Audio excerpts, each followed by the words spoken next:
Assalamualaikum warahmatullahi taala wabarakatuh.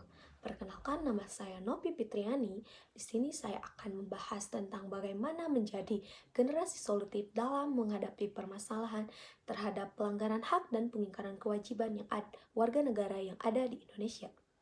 Nah, sebelumnya, apa sih generasi solutif itu?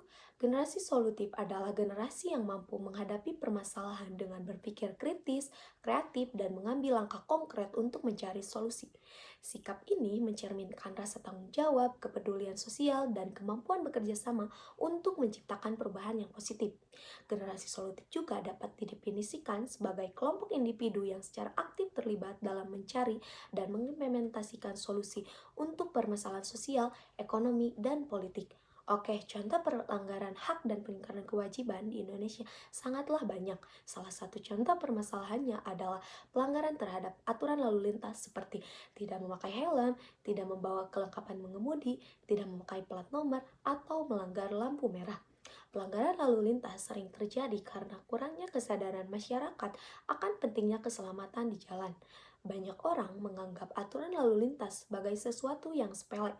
Hal ini diperparah oleh lemahnya penegakan hukum di beberapa daerah dan kurangnya edukasi tentang dampak negatif dari pelanggaran tersebut.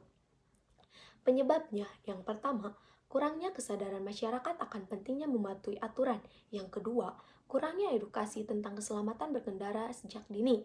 Yang ketiga, keterbatasan penegakan hukum sehingga pelanggar merasa tidak takut melanggar. Yang keempat, faktor budaya seperti anggapan bahwa melanggar aturan kecil tidak berbahaya. Yang kelima, pengaruh lingkungan di mana misalnya orang cenderung meniru perilaku negatif di sekitar mereka. Solusi untuk masalah tersebut, kita sebagai generasi solutif adalah yang pertama, mengadakan kampanye keselamatan berlalu lintas melalui media sosial, sekolah, atau komunitas.